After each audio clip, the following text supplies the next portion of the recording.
Welcome aboard this Northern Service 2, Blackpool North. On today's episode of Money Confidential, I'm making the pilgrimage from the south of England to Bolton. Station stop is Bolton. It's the same journey that today's interviewee, Phil, took 5 years ago. Mind the gap. Except in his case, he left his job, sold his house and his ISAs, and moved his whole family over 200 miles up north. Why? To afford private school for his twin boys. For some, private schools mean smaller class sizes, great extracurricular activities, and supercharged children's chances of making it to university. For others, they're exclusive, elitist, and downright unfair. Today on Money Confidential, it's a biggie. Are private schools worth it? Welcome to Money Confidential with me, Katie Morley. As the Telegraph's financial agony aunt, I'm heading up and down the country to hear directly from you and the awkward everyday money problems affecting your life and relationships. Each episode, I'm also joined by a financial expert in their field to help solve these dilemmas, as well as a Telegraph columnist offering their thoughts. Today, we put on our ankle-length skirts and grab our straw hats and cricket bats and talk private schools. Over 500,000 children in the UK attend a private school, which is just under 6% of the total pupil population. So we are talking about a minority of students here. And that's probably because of the fees and, oof, they're eye-watering. Just over 20k a year on average for a day pupil, and nearly £35,000 a year for boarders. They say investing in a child's education is an investment in their future, but at this price, I think a conversation about value for money just has to be had. And on that note, before we head to Bolton, I want to start today's episode a little differently, with an email sent to us via moneyconfidential@telegraph.co.uk. It's voiced by an actor. My husband and I are currently deciding what to do about our children's education. It's tough. We've got very young children and are looking for where the eldest will go to primary school next year. As a family in a nice middle-class area with the ability to choose, I accept we're lucky. However, our home is in the catchment area for schools requiring improvement. There are a number of faith schools with excellent reputations, but they require a significant time period of active religious practice in the parish if you don't live in the catchment area, which we are not. As a family, we've been attending and love the community, but having moved into the area recently, we might not meet the entry requirements for the school. This leaves local private schools. These obviously have a financial component. We're lucky we can afford to send our children through primary education privately, but it would mean not expanding our family further. It also puts a lot of pressure on my husband, as the breadwinner of the family. We visited a lot of the local schools and found one that matches extracurricular offering to good academic results. The school looks lovely for both children and offers some great outdoor areas for play. Lucy boils down her conundrum to 6 points, which might resonate with many parents. 1. We can't afford to continue education into private secondary. Will this damage their chances of making good friendships in a state school? 2. Will we waste our money on academic results that might have been the same as in a state school? 3. Will private education at any level limit their access to university places? 4. Being in an environment with only children of the same socio-economic background might limit their awareness of how other families live. 5.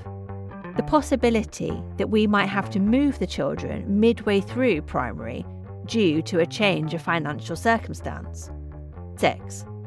They would be making friends in another town, so might not have local friends as they would in the local state school. Thanks to Lucy there for her letter. Later on, I'll be jumping on a train to Bolton to chat to Phil, who had this exact conundrum just a few years ago. But before that, who better to help Lucy solve her dilemma than Melanie Sanderson, managing editor of the Good Schools Guide, someone who literally helps parents pick schools for a living. So Melanie, what do you think?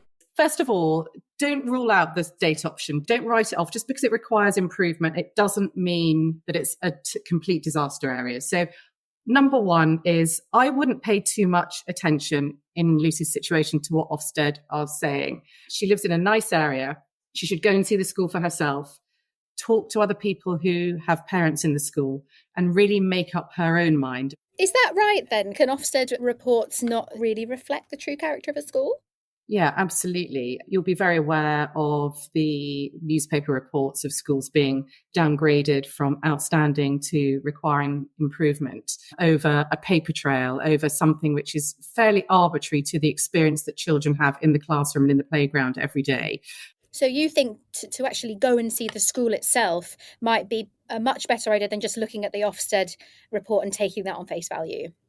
Yeah, absolutely. Because the experience that your child has day to day in the playground and in the classroom is not reflective of what goes on in the office of the school in terms of compliance and policy making. So as long as safeguarding isn't questionable and people seem happy and they're learning, it could be a suitable place for your child for the long term, or it could just be a really happy stopgap for them for a couple of years while you make your mind up about what you want to do a little bit further down the line. The one thing that I would really say is, unless you really can't make peace with the school that you've been offered by your local authority, if there's a situation where you really genuinely think you may not be able to afford to meet the fees further down the line, I would say go with the state option. You could accept your state school place now, and you can stay on the waiting list for another school that you prefer further down the line. Most areas, particularly if Lucy and her family live in an urban environment, are fairly transient, aren't they? So school places do come up. Just because the reception class is full, it doesn't mean that there won't then be places in year 1 or year 2. You know, sometimes people just don't turn up on the first day of term in September in reception and places suddenly become available. So to Lucy, I would say really think very carefully about putting your children into a situation that you may not be able to afford to follow through later. What are the most common reasons why people might later down the line regret their school choice? I think one of the things that you can never predict for your children is you'll never ever know before your child arrives at the school what the rest of the cohort is going to be like. You're putting your child into a fairly unknown situation. You know, the school, everything may look good on the open day, everything may seem fine with the teachers, but you don't know how your child is going to fit in. I would always say to parents, if they get to a point where they're really dissatisfied with their child's school, whichever sector it's in, change it.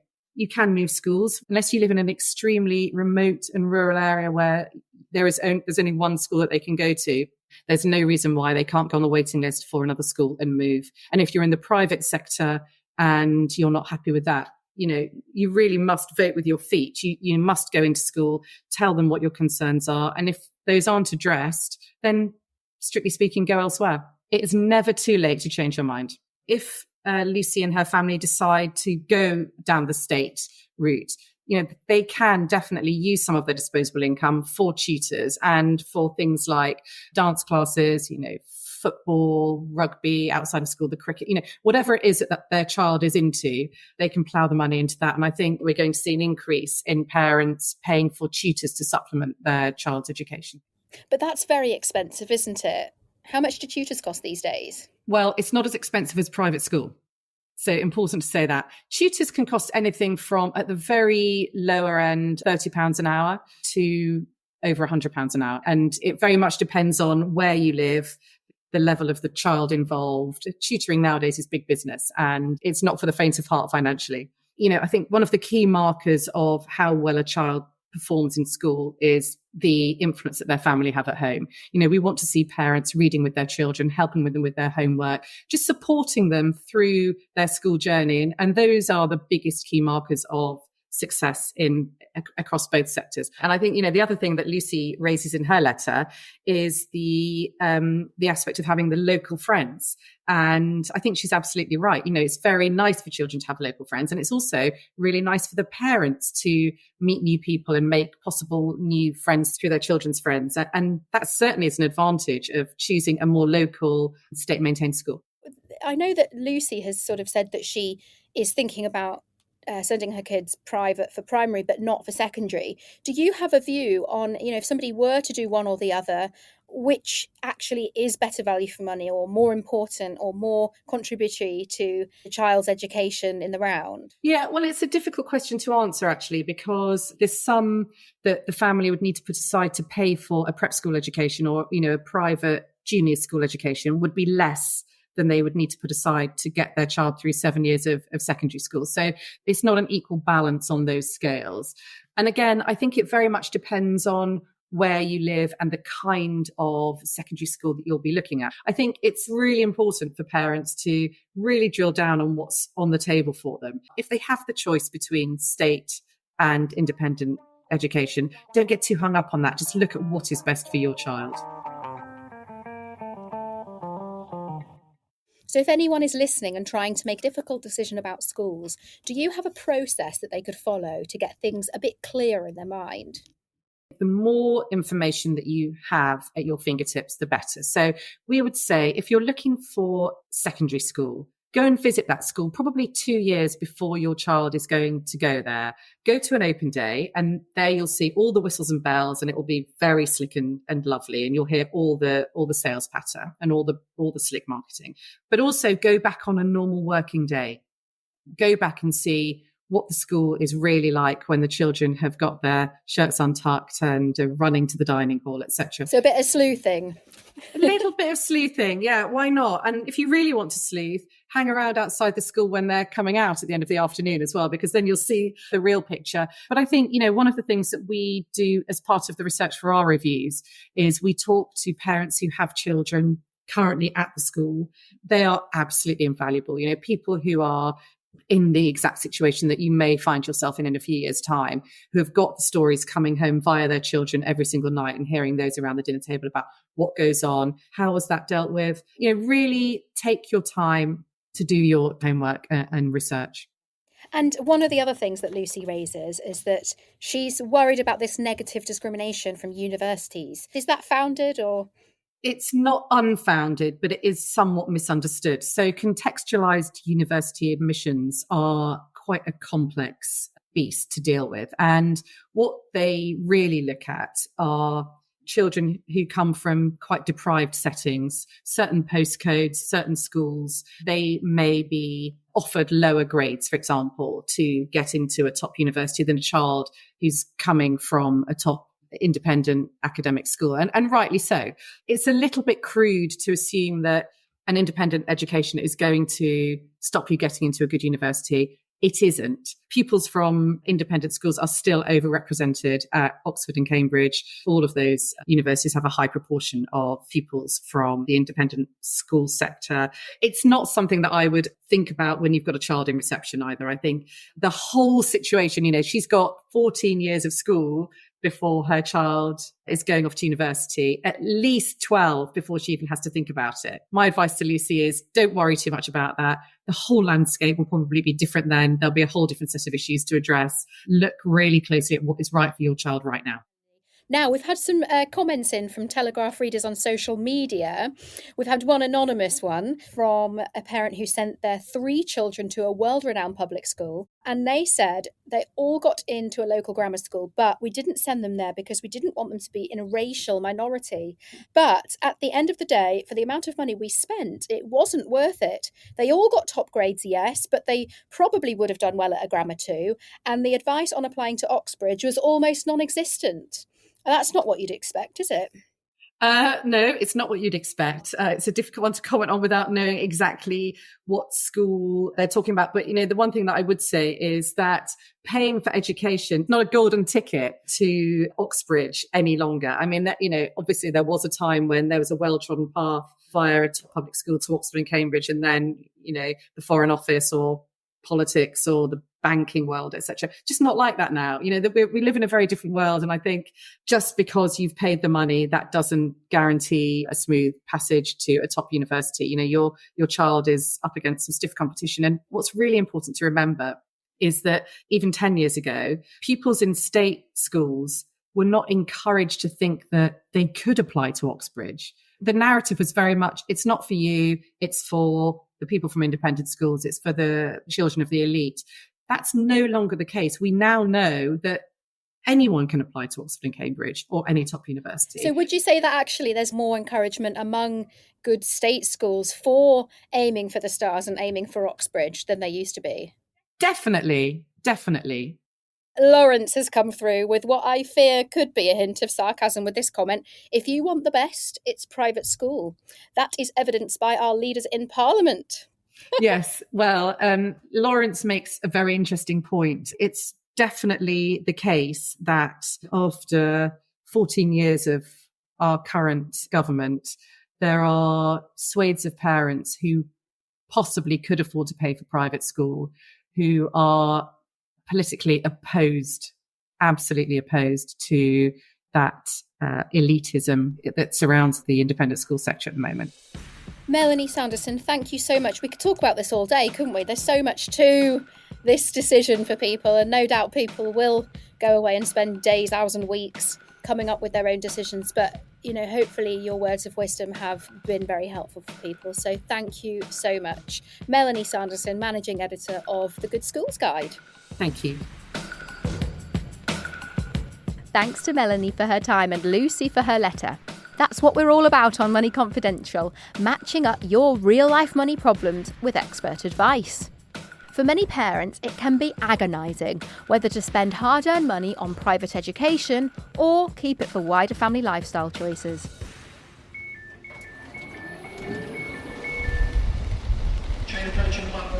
So, I wanted to hear from someone who's been there, done that and got the private school t-shirt. Phil got in touch with me to share his story, so I jumped on a Great Northern train to hear how he made the ultimate financial decision and uprooted his whole family from Surrey to Bolton to put his twin boys through private school.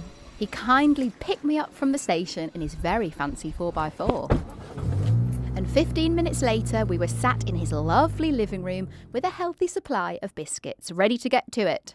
Phil tells me about his boys, Freddie and Jacob, who were settled in a local state school down south when their situation changed somewhat. In primary school, one of the boys was diagnosed as having a mild form of Asperger's, particularly when we got into secondary school. He was really struggling, he was getting bullied. Freddie, on the other hand, my other son, was very bright and he was not challenged academically in school, and he was just freewheeling through school without having to make any kind of effort. And so we were contemplating whether we could get Freddie moved into a private school while we were down there. But that was pretty soon knocked on the head because, firstly, the prices were prohibitive, but also they were all oversubscribed. Getting him in at that later stage wasn't an option. In the meantime, I'd just come to the end of a 12-month contract, so I wasn't actually working. And we decided to investigate whether there was an option for private schools up in this area around Manchester and whether we could make that work. And we figured out we needed about £150,000 in school fees, and we could release that money through selling our house in Guildford and buying a house in the north of England. So that's what we decided to do. So now that you have the children at the private school, do you feel that you've got good value for money? Without question. It was a rocky journey. 2 weeks before we were due to move up north, we had our house in Guildford sold and that fell through. As I said, I was out of work at the time. We ended up leaving the empty house in Guildford, taking a rental house up here. I was going under at about £6,000 a month, paying £3,000 mortgage, £1,500 rent, 2 lots of council tax, school fees, no income.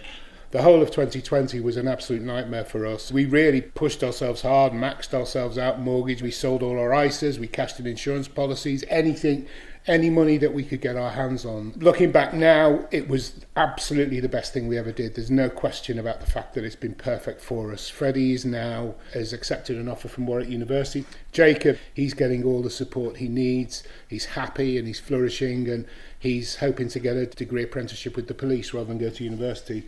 And so, you know, as far as we're concerned, Anna and I, my wife and I, are looking, thinking we've absolutely done the right thing as far as the boys are concerned, and that's what this was all about. Do you think that going to private school has affected the children's attitude towards money? That's an interesting question. I worked out fairly early in the process that this private education was costing me £65 a day per boy. If you spoke to them, they tell you every day when they come home from school, I ask them if I got my 65 quid's worth today. So I think it does. They recognise it. They're very appreciative of the sacrifices that we've made as a family to give them the best possible start in life. So whereas at the time they were railing against being dragged away from their social circles and their music clubs and sports clubs and all the rest of it, they both completely agree that this was the right thing to do. And, they recognise the value of what they've got. So yes, I think it has helped them enormously with that. Can you sum up what you feel that they've got out of it in terms of the social side as well as education? Jacob has really come out of his shell. He's the one who's kind of Asperger's. He was really struggling socially. He's much more confident now than he was ever before. He's got on really well with the sports. He's rowing and playing cricket and rugby for the school, and so he's got a good group of friends associated with those sports that he kind of did have down in Surrey, but it was very different down there. It's very class oriented. And what would your best advice be to any parents who are weighing up sending their children to a private school? I think it's important to say that, and I'll emphasise this again, my wife and I were in complete lockstep on this. We knew that we would have to make sacrifices, and we were both more than happy to make those sacrifices. But if you're in that fortunate position and you're able to make the decision, I would not hesitate. I would be a really, really strong advocate of giving your kids the best possible start in life. I suppose that's one of the biggest fears for parents, really, especially, particularly those who are only just on the cusp of being able to afford it and making big lifestyle sacrifices to send their kids to the private school. And maybe they feel like they're not getting good value for money. How would you deal with those fears? And is there a way you worked through them? Yes, I mean, I think there is actually. And as I pointed out to the headmaster when I went to see him, just bear in mind that money's changing hands here in a particular direction. And it feels to me that gives me a voice and something that you have to listen to. And he did listen to it. And when I was having similar conversations in a state environment, I was just getting fobbed off. I could absolutely tell what was happening. So I think in that environment, there is absolutely, you have a voice, and the school recognise that. They're running a business and you're a customer, not to put it, too bluntly. And so as long as I can go in there and know that I'm full square supporting what's best for the kids, I know that I'm pushing against an open door, shall we say. And I really didn't feel that was the case in state school. And I feel like when the kids walk to school every day, I know that they're in safe hands. I know that they're being well looked after. I know that Jacob's being nurtured and supported as he needs to be. I know that Freddie's being challenged academically. I can talk to them about how the day's been and what's been happening. If there are any issues, I can raise them by email, or I can pick up the phone and make an appointment to go and see somebody.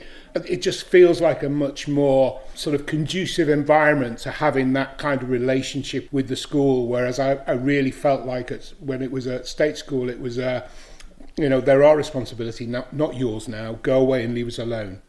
Do you feel that in general, the state school sector is not equipped to cater for children with additional needs, like your son? Not at all, not in my experience. I can only speak for a personal experience at the schools we were at.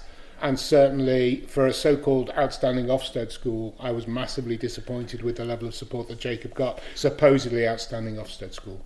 Do you think there's more of a snob factor in private schools in the south of England compared to the north, in your experience? Unquestionably, yes. Unquestionably. Yes, there are kids from well-to-do families who are there, no question, but there are kids from really poor backgrounds as well. And everybody gets on, everybody rubs along. It's a much nicer environment for the kids to be brought up in and learn about how to interact with people from different social classes. Thank you so much to Phil for his story and a lift to and from the station. A for effort and a gold star for his hospitality. As he says, that extra one-to-one support was crucial in his decision, and he went to great lengths financially to provide for his boys. What do you think? Is that support really not on hand in the local comp? Do you agree that with private schools it's a business relationship at the end of the day and the customer is king? Email me at moneyconfidential@telegraph.co.uk. In just a mo, we'll be hearing from Telegraph writer Helena Morrissey, who sent not one, not two, but all 9 of her children to private school. Back in a tick.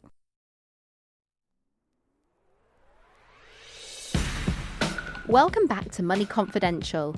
Real people, real problems, and real talk. With me, Katie Morley. Remember, if you have an awkward money problem you want solved, email me or just fill in the form in the podcast description. It takes about 60 seconds and it can be totally anonymous. Joining me in the Telegraph studio, Telegraph writer, financier, peer in the House of Lords, and mother of 9. Helena Morrissey took the time out of her very busy schedule, including tying at least 18 sets of shoelaces, to talk about how she spent over £1 million on private school. Yikes! Helena, welcome to Money Confidential. What are your first thoughts about Lucy's letter and her predicament? My initial reaction, if I'm honest, is to reassure Lucy, don't panic, particularly for primary school age. There's only a sort of limited sort of scope for a school, I think. I mean, parental support, I know she talks about some challenges getting into the schools that they would like to get into, that are the state schools. And she talks about some of the other schools as sort of needing improvement. It's probably going to be a little bit marginal at this stage of her children's schooling, just on academic criteria alone. There's lots of different ways that she can help ensure that the decision that she and her husband make turns out to be a good one. Yes, because this for them is a huge financial decision. It seems like, they're not wealthy enough for not to worry about this decision, but at the same time, they are financially healthy enough for it to be an option on the table. Now, you've got experience of both private sector and state education, haven't you? What's your experience of both? So I should declare a few interests here. So first of all, I am a governor at a private school, and we sent 3 sons there, and we're very, very happy with the education. But I went to state schools, and a bit like Lucy, I grew up in villages, and then I went on to secondary school in the state system, and I'm going to argue it didn't hold me back, And my parents, they were both teachers. I don't think they could have afforded, unless we had scholarships, to send either me or my sister to private school. Now, from a financial point of view, we did educate our 9 children privately. Gosh, you must have spent a lot of money on that. No, so going to get that on the table. I suppose I have to say a couple of things. First of all, we didn't have 9 at the school all at the same time. Secondly, in those days, it makes me sound like about 100, but the fees were less burdensome than they are today. The school fee inflation has been astronomical, even more than living costs, and particularly in recent years. And set to go up with a potential VAT increase. Exactly. So obviously this is a very hot topic and a very big concern for many schools and parents right now. It would be safe to assume that, they're going to go up by, if not the full VAT amount for parents, that pretty much close to that. Very few schools will be able to bear that cost. So if it was me today, I would really think twice about private education. And really, that's not because we've been anyway dissatisfied, but financially, especially with that many, huge burden. I'm not sure, I was lucky at the time, I was earning a lot of money in the city. I'm not in that same position now. We would just make the best of a different situation. I think we would decide, particularly if I might say for primary school education. And that's where Lucy's wrestling with the dilemma, obviously. And that's where I feel, from a purely financial point of view, if you were looking at it and her question weaves in the sort of return on her investment, I would save that money and invest in it, and potentially, if you can still afford it, decide to go private secondary education level, particularly that sort of run up to GCSEs. If I'm honest, I think at that level, primary school stage, a lot of the benefits from a private education are more social and more extracurricular. Yes, because I think you mentioned previously that you sort of feel your children, having been to the private school, have an extra layer of confidence than you feel that you had leaving the state education system. Can you talk to me about that? Sure. So I went to Cambridge University, and no one from my state school had gone to Oxbridge for a number of years, but then my year, 5 of us got in. When I arrived, I have to admit that I looked around and I realised that I hadn't learned just how to kind of fit in. I felt a bit a fish out of water. And at that point, obviously, there was far fewer people from state schools that went to Cambridge. So I felt like a bit isolated, if I'm honest. And I looked around and people had this easy confidence, this lovely rapport that they could build. And I've seen that with my children, that, they can get on with prince or pauper. They're socially at ease. They're comfortable in their own skin in a way that it took me a long time. Yeah. But I'm interested to know, because, it sounds like you worked incredibly hard and you've been an amazing success, since you've been in the workplace. Do you think there's an extra wow factor to somebody who has, made it to that height despite not having a private education and having made it through a state school? I wouldn't go so far as to say a wow factor, but I do think people give you a bit of an extra credit for the fact that you haven't sort of had a sort of a silver spoon and worked your way. And I think the working assumption is there's something about there's merit and you haven't been gifted something. Does it give you more of a sense of achievement, do you think? Yeah, I mean, it's hard when you talk about yourself, doesn't it? Really don't want to come across conceited. But I remember my dad saying cream always rises to the top. And I was thinking, well, that puts more pressure on. But there is a sort of sense, I suppose, that if you've done it through your own application and your own hard work, then there must be something there, you know. But yeah, if you're going to game the system these days, and I hesitate to use those words, but if you were going to try to optimize the balancing out between future employers thinking and universities, great universities thinking this person has achieved it on their own, or they've really kind of shone from what's within themselves, not just because they've had a great education, but also make sure that they're socially attuned and aware and confident. Frankly, the best way would do state school. If you live in a great area, she does private 11 to 16 and then switch back to state system for 16 to 18. Interesting hack. So I know of people who have gone into Cambridge who weren't as bright as some of the people who stayed at the private school and didn't get in, but went off to state sector for their sixth form years. And we can say, isn't that terrible? Isn't that awful? But if universities as they are now, perhaps it will have changed by the time Lucy's children are this age, but if they're now having to fill a bit of a quota, or targets anyway, from people from state school, you will count as from state school if you've done your sixth form there, even if you got your 9 9s or 10 9s at GCSE. Yeah, and I'm just trying to work out in my head, do the maths, as to how much you must have spent sending 9 children to private And obviously, school. like, there's today's money and there's that money, but I think it works out at something like, well, it's certainly in the hundreds of thousands of pounds per child. So having spent all of that, do you, at the end of the day, think that you have got good value for money from that?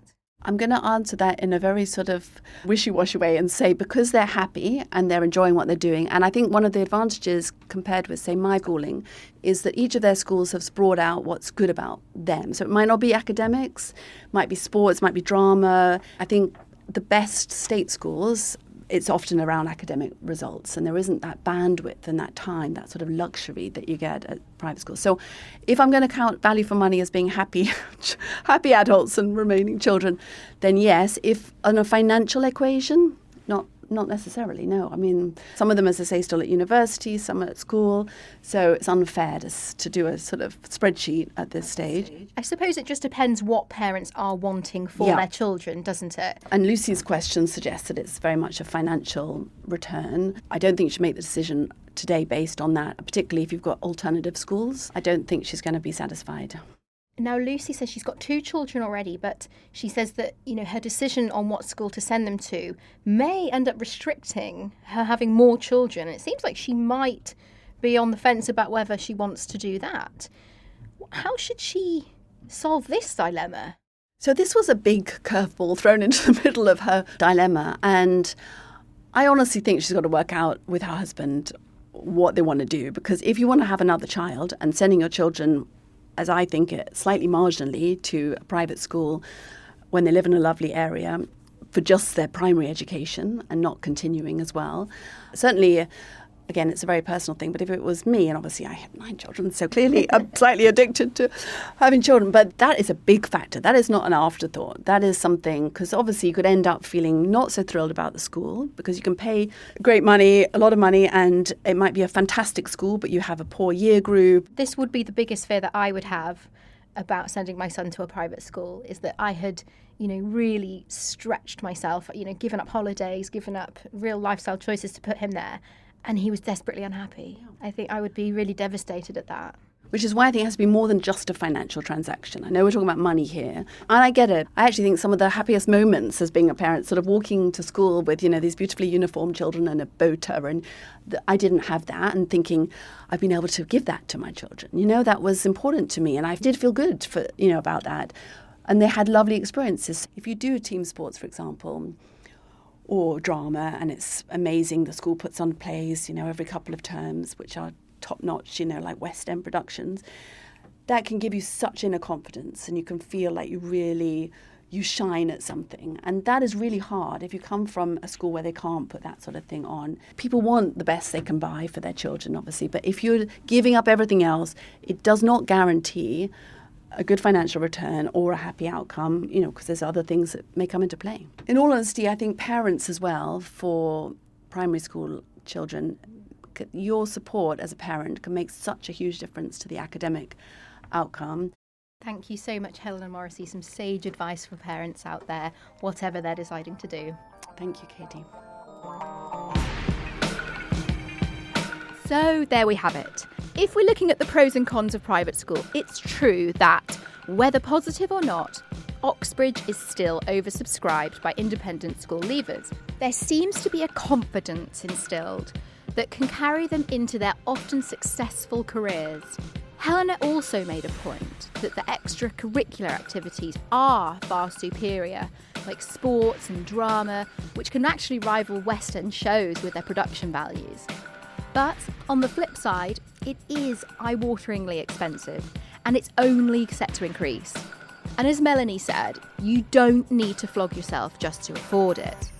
I think the biggest message that I'm taking away from today's discussion is that the most important ingredient to your child's future success is how you show up for them now as a parent.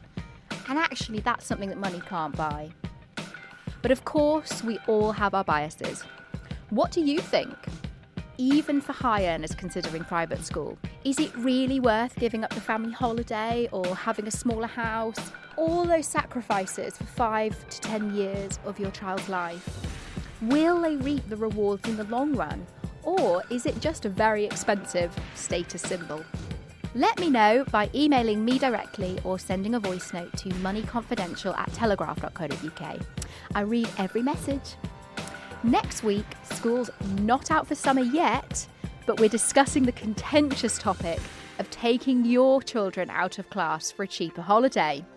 Is it financially savvy or just selfish?